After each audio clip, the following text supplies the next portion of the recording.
জয়গুরু। আজকে সত্যানুসরণের নতুন চ্যাপ্টার শুরু হচ্ছে, সম্ভবত সবথেকে ইন্টারেস্টিং এবং সবথেকে বেশি চর্চিত যা জিনিস ধর্ম। ধর্ম সম্পর্কে এই চ্যাপ্টারে ঠাকুর ধর্মের বিভিন্ন দিক আমার মনে হয় বর্ণনা করেছেন এবং অদ্ভুত সুন্দর ডেফিনেশন বা সংজ্ঞা দিয়েছেন, যা আমার মনে হয় অভূতপূর্ব এবং অশ্রুতপূর্ব হয়তোবা, যদিও পূর্ববর্তী শাস্ত্র অনুযায়ী যে ধর্মের ব্যাখ্যা তার সঙ্গে মূল সুরের কোনো পার্থক্য নেই, কিন্তু তবুও একটি আশ্চর্য দিক, একটি কেন বহু আশ্চর্য দিক উন্মোচিত হবে এই চ্যাপ্টারটি। আমরা এক এক করে আলোচনা করব। প্রথমে এই চ্যাপ্টারটির ঠাকুর যা লিখেছেন ধর্ম সম্পর্কে প্রথম অংশটি আলোচনা করব। আগে পড়ছি। ঠাকুর লিখছেন, যা নাকি অন্যের বাঁচাবাড়াকে নিজেরই আদর্শনিষ্ঠ বাঁচাবাড়ার মতন করে তেমনই আকুল চাহিদায় সমুন্নত করে তোলে, মানুষের জীবনে ধর্মের ভিত্তি হচ্ছে তাই। যার উপর যা কিছু সব দাঁড়িয়ে আছে তাই ধর্ম, আর তিনিই পরম পুরুষ। এটাই বলছেন ঠাকুর। আবার বলছি আপনাদের, যা নাকি অন্যের বাঁচাবাড়াকে নিজেরই আদর্শনিষ্ঠ বাঁচাবাড়ার মতন করে তেমনই আকুল চাহিদায় সমুন্নত করে তোলে, মানুষের জীবনে ধর্মের ভিত্তি হচ্ছে তাই। যার উপর যা কিছু সব দাঁড়িয়ে আছে তাই ধর্ম, আর তিনিই পরম পুরুষ। তা দেখুন, ধর্মের জন্য একটা চাহিদা, প্রথম কথাটা সেটাই বলছে। It's a kind of want, I would like to say. It's a kind of desire, it's a kind of wish. এবং এটা ইংরেজি করলে কি হয়, that which fervently elevates others being and becoming at the same height of self's ideal adhered being and becoming is the very basis of dharma in human life. The stay of all existence is dharma, and he is the supreme fulfiller.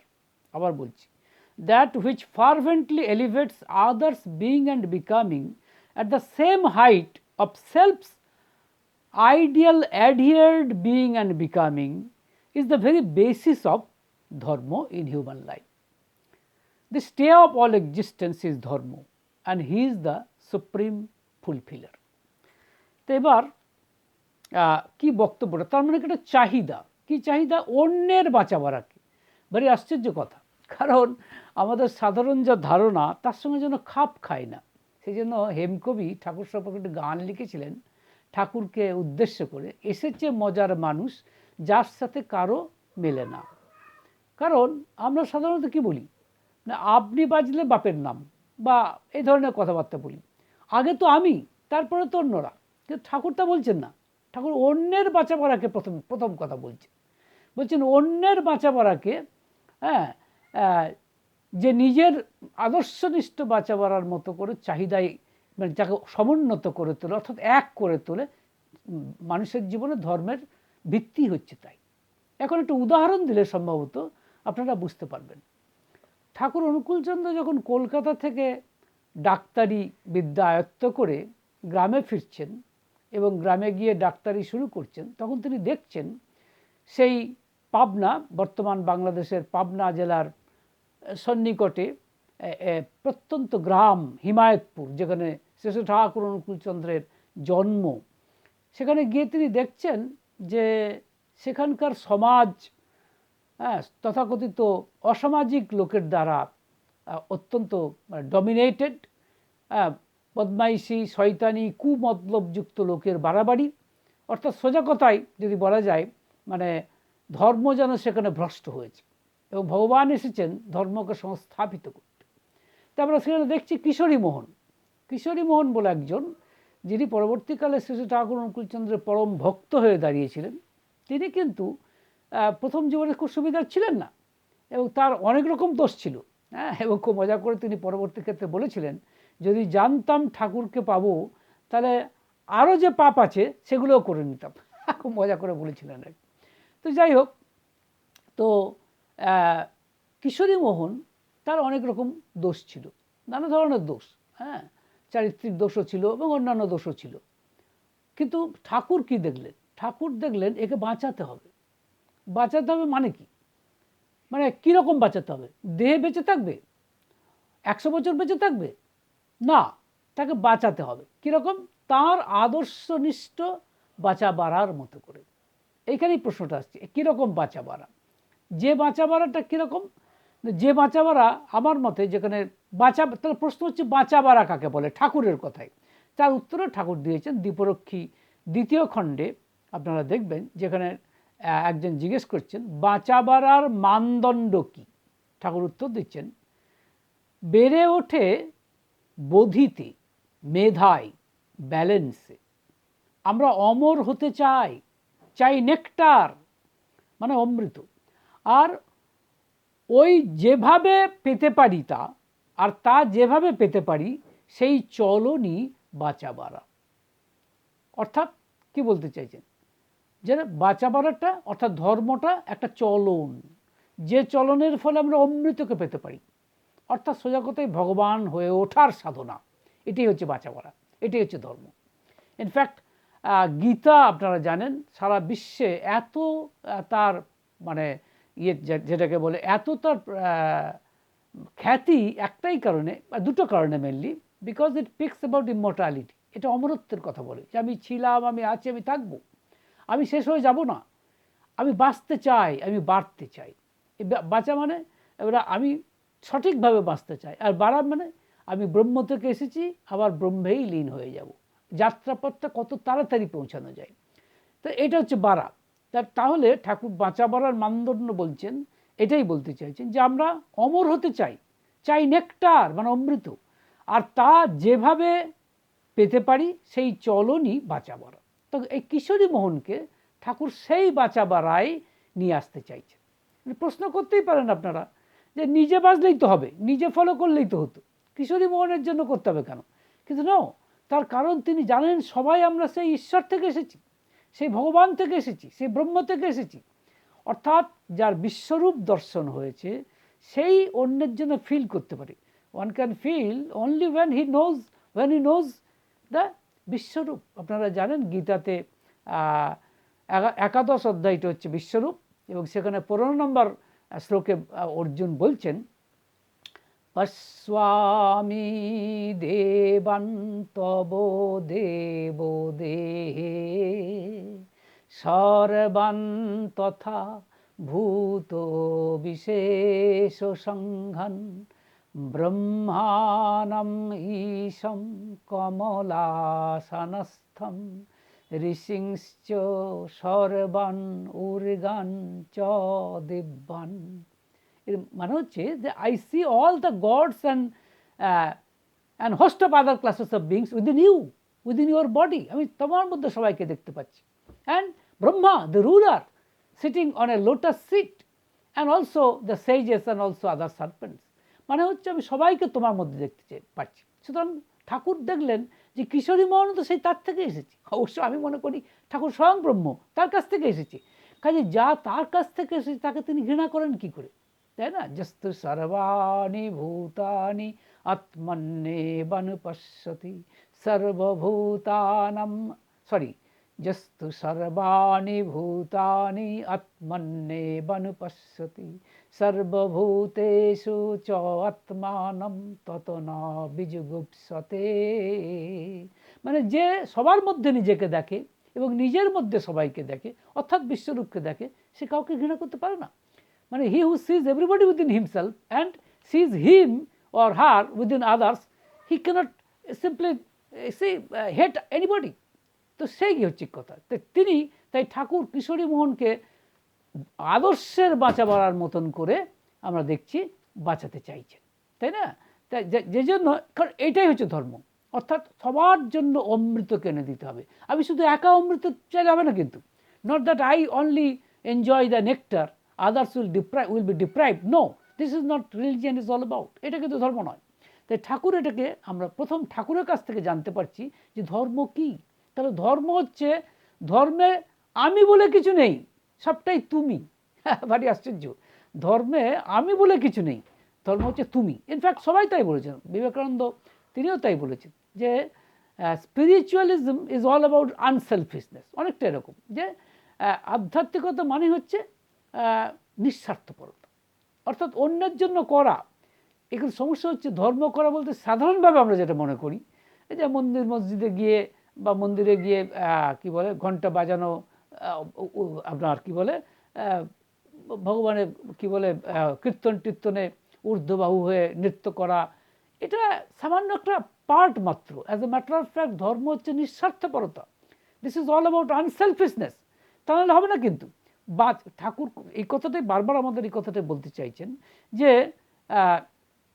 স্বার্থত্যাগ। প্রশ্ন অনেকে করতেই পারেন যে স্বার্থত্যাগ করবো কেন, এটা খুব সাধারণ প্রশ্ন। ঠাকুর উত্তর দিচ্ছেন নিজের স্বার্থের জন্য তোমাকে স্বার্থত্যাগ করতে হবে, কারণ তুমি কিন্তু পরিবেশ ছাড়া নও। You are very much within the environment.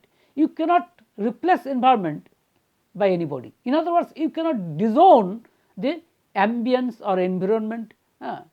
তো কখনোই তুমি এটাকে ডিজোন করতে পারবে না। কাজে সবার শান্তিটাই তোমাকে চাইতে হবে, তাই না? যেমন ধরুন গাছ অক্সিজেন দিচ্ছে বলে আমি বেঁচে আছি, তেমনি আমি আবার কার্বন ডাইঅক্সাইড দিচ্ছি বলে গাছ বেঁচে আছে। It's all about give and take policy. সেজন্য সবার মঙ্গলটা আপনাকে আগে চাইতেই হবে। নিঃস্বার্থপরতাই হচ্ছে আপনার স্বার্থের জন্যই, আপনার নিজের স্বার্থের জন্যই আপনার নিঃস্বার্থপর হওয়া চাই। কথাটা খুব, it may sound peculiar, but this is the fact. যে জন্য আপনারা জানেন বোধহয় এই কথাটা বলা হয় যে এই যে বলা হয়, এটা সম্ভবত বৃহদারণ্য উপনিষদের মধ্যে আমরা পাই, যেখানে বলা হচ্ছে যে কি বলছেন যে সর্বে ভবন্তু সুখিনো সর্বে সন্তু নিরাময় সর্বে ভদ্রাণি পশ্যন্তু মা কশ্চিৎ দুঃখ ভাগ ভবেৎ। এর অর্থটা কি? যে may all sentient being be at peace, may no one suffer from illness, and may all you can see, may all see what is auspicious, and may no one suffer. এই যে কেউ যেন কষ্ট না পায়, সবার সুখ, সবার আপনার মঙ্গল আপনাকে কামনা করতে। যদি নিজের মঙ্গল চান এটাই কামনা করতে। ঠাকুর অন্যত্র বলেছেন সত্যানুসরণে যে অপরের মঙ্গল কামনায় নিজ মঙ্গলের প্রসূতি। এটা সি পিকুলিয়ার, কিন্তু শুনতে অবাক লাগে, কিন্তু এটাই ঘটনা। এখন প্রশ্ন হচ্ছে আমাদের বাঁচা বলার পথে বাধাটা কি বলুন তো? বাধাটা হচ্ছে এটাই, 100 জনের মধ্যে বোধহয় 90 জনকে বলে, 12 বেশি লোককে বলবে যে কোনটা ঠিক বলুন তো, আগে নিজে বাঁচা না অন্যকে বাঁচানো? Most of the people will automatically say যে আগে নিজে বাঁচো ভাই, তারপরে অন্য বাঁচার কথা ভাবো। এই চিন্তাভাবনাটাই হচ্ছে প্রবৃত্তিপন্থী চিন্তাভাবনা। অর্থাৎ আমার বাঁচা বাড়ার পথে রয়েছে বাধা হচ্ছে প্রবৃত্তি। ওই যে এখন যত প্রবৃত্তি মানে কি আপনারা জানেন, কামনা বাসনা, এই যে কাম ক্রোধ লোভ মোহ মদ মাশ্চর্য, এই যে 6টি প্রবৃত্তি, এটা আমাদেরকে নাচিয়ে মারছে। ঠাকুরবাড়ি মজা করে বলেছেন, বাদর নাচন নাজলি কত, বাহ বাহ কত পেলি বাতুল, ভাবছিস তুই মস্ত মানুষ, কেউ কি আছে তোর সমতুল। অনেক বড় বড় কথা, বিশেষ করে আমার মতো যারা বক্তব্য রাখে তারা এটা খুব ভাবে, জানেন তো। এই কী বৃত্তি বলুন তো? এই প্রবৃত্তিটা হচ্ছে অহংকার, যে আমি অন্যের থেকে বেশি জানি। ঠাকুরকে প্রশ্ন করা হয়েছিল সব কিছু তো ঠাকুর আপনি জানেন, কি করে সম্ভব? তো ঠাকুর একটা অদ্ভুত উত্তর দিয়েছিলেন, বলেছিলেন জানি বলে কিছু জানি না। কি আশ্চর্য, তাই বোধ হয় কিছুই অজানা নেই। বলছেন জানি বলে কিছু, মানে আমার জানার অহংকার নেই, কিন্তু আমাদের আছে। সমস্যা হচ্ছে আমরা যে বলছি আমাদের আছেই, কিছুতেই এই অহংকার থেকে সরে আসতে পারবো না। কাজে বাঁচা বলার পথে প্রধান অন্তরাই হচ্ছে প্রবৃত্তি।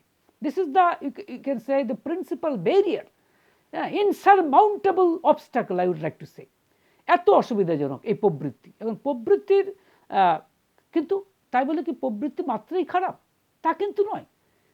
কীরকম? কারণ প্রবৃত্তি না থাকলে আমরা কিন্তু বাঁচতে পারতাম না, এটাও কিন্তু ইকুয়ালি ট্রু। ঠাকুর যেমন মজা করে বলেছেন যে এটা আপনারা দেখতে পাবেন আলোচনা প্রসঙ্গে, সম্ভবত হ্যাঁ, আলোচনা প্রসঙ্গে 5 সেখানে 45 পাতায় ঠাকুর বলছেন ধর্মে কিন্তু সত্তাসঙ্গত উপভোগ আছে, মানে আমার সত্তার পক্ষে, আমার এক্সিস্টেন্সের পক্ষে, মানে আমার অস্তিত্বের পক্ষে যেটুকু উপযোগী সেটুকু ভোগ কিন্তু উপভোগ কিন্তু অন্যায় নয়। ঠাকুরে মজা করে বলেছেন আমরা কিন্তু ভোগ করতে এসেছি, ত্যাগ করতে নয়, বরং ভোগের পথে যেগুলি অন্তরায় সেগুলোকে ত্যাগ করা লাগে। একটা বিচিত্র কথা, কিন্তু এই ধরনের কথা আপনারা কোথাও শুনবেন কিনা আমার সন্দেহ আছে। কারণ বেশিরভাগ লোককে কী বলে, ধর্ম মানে ত্যাগের কথা, তিতিক্ষার কথা, ত্যাগের কথা।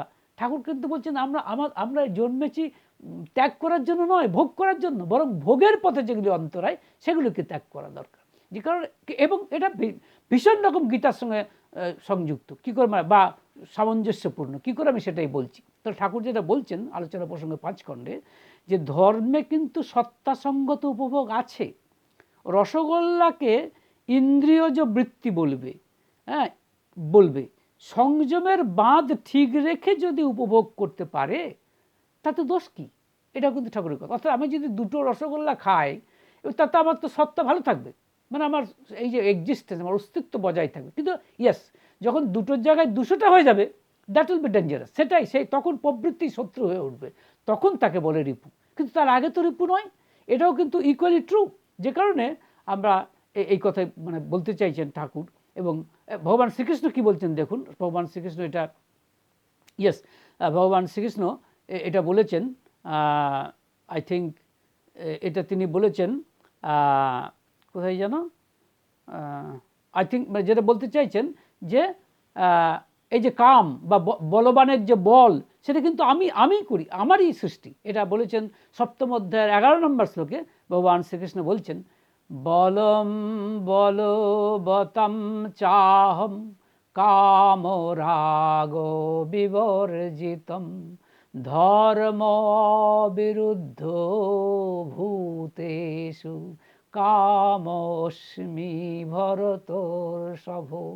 মানে বলবানের যে বল সেটা কিন্তু আমি, এবং ধর্মের অবিরুদ্ধ যে কাম মানে ইচ্ছা, ডিজায়ার, তার মধ্যে আমিই আছি ভরতস্তব। এটা কিন্তু কখনো এরকম, দেখুন আমরা কী ভাবি, কামনা বাসনা মাত্রই খারাপ। নো, ধর্মের বিরুদ্ধ নয় যা, সে কামনা বাসনা তো খারাপ নয়। তাই আমরা না, সত্যি কথা বলতে ধর্মটাকে বুঝি না। ধর্ম মানে তিতিক্ষা, এইসব কথা ভাবি। Not necessarily so. প্রবৃত্তির উপভোগও কিন্তু আছে এর মধ্যে, ধর্মের মধ্যে আছে। ভগবান শ্রীকৃষ্ণ কি বলছেন, বলছেন আই এম দ্য স্ট্রেংথ, বা কি বলছেন, of the strong I am the strength which is devoid of passion and attachment and EC on the, তারপরের কথাটা কি বলছেন, and the desire which is not against the righteousness, within that I am there, O scion of Bharat dynasty. This is the statement of Lord Krishna. এবং এটা ঠাকুর একই কথা বলছেন, সেখানে কোনো অন্যায় নেই। তাই বলে কিন্তু তার মানেই নয় প্রবৃত্তি করতে গিয়ে আমি স্বার্থপর হয়ে যাব, তা নয়। আমার সত্তার জন্য যেটুকু প্রয়োজন সেটা নিশ্চয়ই ভোগ করব, তাতে কোনো অন্যায় নেই। ভোগ না করাটাই বরং অধর্ম, ইনফ্যাক্ট। এটাও কিন্তু মনে রাখা দরকার। সুতরাং সত্তার জন্য, কিন্তু সত্তার তাহলে কি প্রবৃত্তিটা রেখেও কিন্তু আমাকে নিঃস্বার্থপর হতেই হবে। নিঃস্বার্থপর না হলে কিন্তু আমার চলবে না। কারণ আমি আগেই বললাম, পরিবেশের উপরে আমি নির্ভরশীল, অন্যের উপরে নির্ভরশীল। এটি একটা আশ্চর্য কথা, ঠাকুর একথা বলেছিলেন, we are dependently independent. This is very peculiar, I would like to say. এটা আলোচনা প্রসঙ্গে 19 খণ্ডে আপনারা দেখতে পেয়ে যাবেন। ঠাকুর বলছেন উই আর ডিপেন্ডেন্টলি ইন্ডিপেন্ডেন্ট। আমরা মানে অন্যের কাছে পরাধীন হয়ে, মানে বলতে পারেন স্বাধীন। একজন ভদ্রলোক বলেছিলেন, আমার মনে পড়ছে, যে স্বাধীনতা সংগ্রাম নিয়ে কথা বলেছিলেন, স্বাধীন হতে চাই। ঠাকুর বলছেন আমি জানি না, মানে আমি মনে করি ইন্ডিপেন্ডেন্ট কথাটার মানে ইন্টারডিপেন্ডেন্ট, মানে পরস্পর নির্ভরশীলতা। বলছেন জন্মাতে গেলেই যেখানে বাবা মা লাগে সেখানে আমরা স্বাধীন হই কী করে? দেখুন কত সহজ উত্তর, so easy and I would like to say direct argument. You cannot deny it, you cannot defy it, you cannot, I would like to say, আপনি এটা কোনোভাবেই ডিফাই করতে পারবেন না। দিস সিম্পল লজিক, যে আপনি নিজে মনে করছেন স্বাধীন, হাও? এমনি আপনার জন্ম নিতে গেলে আপনার বাবা মার উপর নির্ভর করতে হচ্ছে। তাই একটা লোক যখন বলে আমি আমার জীবনকে রাখবো না, এই অধিকার কিন্তু আপনাকে কেউ দেয়নি। আপনার জীবনের অধিকার আপনাকে কেউ দেয়নি। You have borrowed it from your parents, remember. So you cannot kill your own life because you are not the owner of your life, I would like to say. That is the reason, precisely the reason why Thakur has stated that we are dependently independent. এটা এই ধরনের কথা কিন্তু আমি কখনো শুনিনি। ঠাকুর এত মানে মানে কী বলবো, অনন্য সাধারণ, যে আমি মানে মাঝে মাঝে অবাক হয়ে যাই ভার্চুয়ালি, যত দেখি যত ভাবি। তো যাই হোক, তাহলে সত্তাকে যে ধরে রাখে সেটাই ধর্ম, আমার কথায় সোজা কথা। অর্থাৎ ধর্ম ধারণ করে সত্তাকে, মনে রাখবেন, সত্তাকেই ধর্ম ধারণ করতে পারে। তো এখন প্রশ্ন হচ্ছে যে এই ব্যাপারটা কীরকম? তাহলে প্রশ্ন হচ্ছে, তাহলে ভগবানকে, ধর্মের মধ্যে ভগবান কথাটা আসছে কোথায়? ঠাকুর বলছেন, এটা আপনারা দেখে নেবেন, এটা আছে যে আলোচনা প্রসঙ্গে 2য় খণ্ড 99 পাতায় রয়েছে। ঠাকুর বলছেন, সত্তা সম্বর্ধনী সেবা অর্থাৎ পরিপালন, পরিপোষণ ও পরিরক্ষণই যার জীবন বৈশিষ্ট্য, তিনিই ভগবান। এ ধরনের কথা কোনদিন শুনেছেন? ভগবানকে, যিনি সত্তাকে পোষণ দেন, যিনি জীবনকে রাখেন, যিনি জীবনকে পরিপালন করেন, জীবনকে যিনি রক্ষা করেন, তিনিই হচ্ছেন, এটাই যার জীবন বৈশিষ্ট্য, তিনিই তো ভগবান। তার কাছ থেকে তো আমরা ভগবান ধর্ম শিখব, সোজা কথাই। ধর্ম শুনবো কার কাছে? ধর্মের পাঠ নেব কার কাছ থেকে? সেই ভগবানের কাছে, যে ধার্মিক মানুষ। ধার্মিক মানুষটা কে? কাজেই নেক্সট প্রশ্ন বলতে পারেন এর সঙ্গে করলারি, যে ধর্ম দিতে পারে কি, অর্থাৎ ধর্ম দান করতে পারে কি, সেটাও ঠাকুর বলছেন। ওটা আলোচনা প্রসঙ্গ 19 খণ্ড 169 পাতায় পেয়ে যাবেন, যেখানে ঠাকুর বলছেন, যারা ধর্মপ্রাণ, ধর্মকে অনুসরণ করে, আবার বলছি, যারা ধর্মপ্রাণ, ধর্মকে অনুসরণ করে, ধর্ম যাদের জীবনে কিছুটা পরিস্ফুট, যদি ধর্ম কথা শুনতে হয় তবে তাদের কাছে শোনাই ভালো। ধর্ম ব্যবসায়ীদের ভ্রান্ত পরিবেশনে গা ঢেলে দিতে নেই। ভীষণ সত্যি কথা, বুঝতে পারছেন? একজন, আমি মনে পড়ছে, একজন পশ্চিম দেশীয় সাধু এসেছিলেন ঠাকুরের কাছে। তিনি বলেছিলেন, এই দেহটার কি দাম আছে? আত্মজ্ঞানী তো আসল, এ দেহ তো থাকবে না। ঠাকুর বলেছিলেন, যত ফিলোসফি কই, এই দেহটা বাদ দিয়েও কিছু নয়। This is what is Shri Thakur Anukulchandra is. কারণ ঠাকুরকে বলছেন দেহটা বাদ দিয়ে, এইসব এইসব বড় বড় কথা চলে না কিন্তু। সুতরাং ধর্মটা তিনিই দান করতে পারেন, যার মধ্যে ধর্ম কিছুটা পরিস্ফুট, যিনি সত্তার সেবা করেন, সত্তা পরিপালন করেন, তিনি ধার্মিক, সেটা কথা। যেমন আমি আপনাদের কাছে একটু মজার কথা বলছি, হয়তো অনেকের কাছে অবাক লাগবে ঘটনাটা শুনলে। একদিন দেওঘরে ঠাকুর বসে আছেন, সেখানে আরও অনেকেই আছেন, যার মধ্যে আমেরিকান ভক্ত রয়েছেন, আমাদের পেন্সারদা, হাউজারম্যানদা, আরও অনেকেই আছেন। একটি ছেলে, বাচ্চা ছেলে, সে একটা কাছাকাছি আশ্রমে যে একটি পেয়ারা গাছ, সেই পেয়ারা গাছের উপর উঠছে পেয়ারা পাড়ার জন্য, পেয়ারা নেওয়া, পাকা পেয়ারা নেওয়ার জন্য।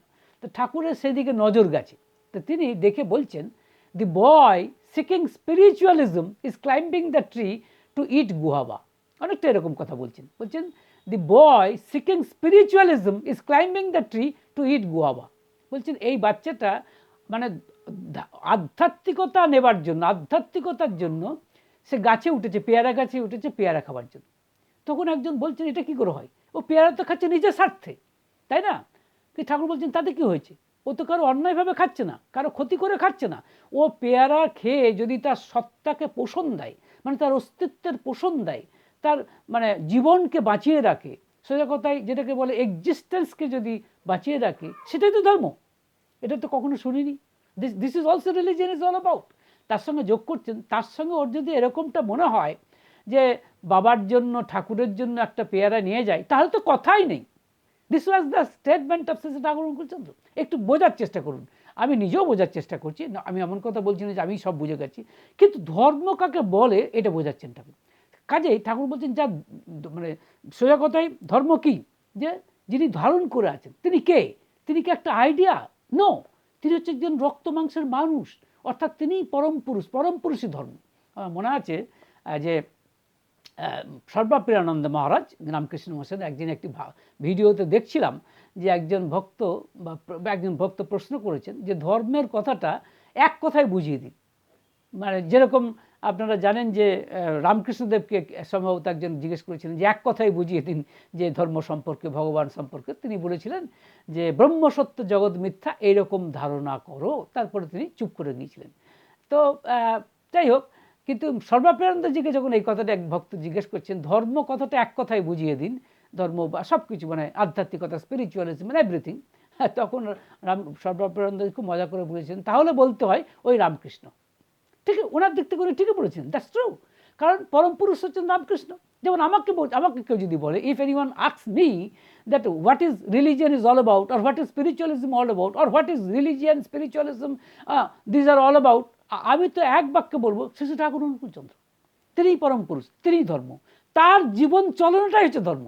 Two follow his footprints is the religion is all about. আর কিছু চাই না, কিন্তু no nothing is required virtually, সে এইটা বুঝে নিতে হবে। সুতরাং এইটা কথার মানে, এবং সবটাই কিন্তু বাঁচার জন্য। ধর্ম কিন্তু ঠাকুর, এটা ইন্টারেস্টিংলি আলোচনা প্রসঙ্গ 19 খণ্ডে আপনারা 294 পাতায় পেয়ে যাবেন, যেখানে ঠাকুর বলছেন বাঁচার লোভ থেকেই ধর্মের উদয় হয়েছে, মানুষ যাই করুক বাঁচতে বাড়তে চাই, আর তার পন্থাই হলো ধর্ম। সুতরাং ধর্ম একটা পদ্ধতি, religion is a process by which we can live and we can grow, যাতে আমরা বাঁচতে পারি, বাড়তে পারি। বাঁচতে পারি মানেটা কি? অর্থাৎ আমাদের বাঁচার পথে যে অসুবিধাগুলো আছে, যে বাধাগুলো আছে, বাধাগুলো কি? ডেফিনেটলি প্রবৃত্তির অভিভূতি, অবসেশন অফ কমপ্লেক্সেস। ধরুন আমি রাস্তায় যাচ্ছি, 500 টাকার নোট পড়ে আছে, আমার তো এগুলোকে অগ্রাহ্য করা উচিত ছিল, কিন্তু 500 টাকার নোটের বান্ডেলকে মশলা করতে পারছি না। Someone is prompting me to collect them, ওগুলোকে নিতে বলছে। হু? ডেফিনেটলি দ্য গ্রিডিনেস, মানে লোভ। এই লোভটাই হচ্ছে আমার বাঁচার পথে মানে শত্রু। তার কিন্তু লোভ এমনিতে খারাপ নয়, not that greediness as such is bad, কারণ লোভ না থাকলে আপনি হজম করতেই পারতেন না খাওয়া দাওয়া। সুতরাং greediness is there, is required, লোভটা দরকার, কিন্তু obsession of greediness is not required. লোভের অভিভূতিটা কিন্তু কোনোভাবেই ভালো নয়, এটা আপনাদেরকে বুঝে নিতে হবে, কেমন?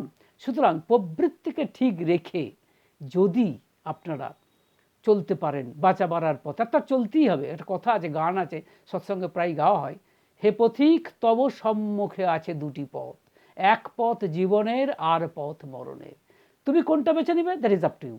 সুতরাং ধর্মের বিভিন্ন ব্যাখ্যা এর মাধ্যমে ঠাকুর বক্তব্য এই মাধ্যমে দিলেন। হ্যাঁ, আমি যতটুকু পারলাম আমি ব্যাখ্যা করলাম। আপনারা দয়া করে কমেন্ট করবেন যে আমার ব্যাখ্যা কতদূর মানে ঠাকুরের কথার সাথে সঙ্গত হয়েছে। ভালো থাকবেন। জয়।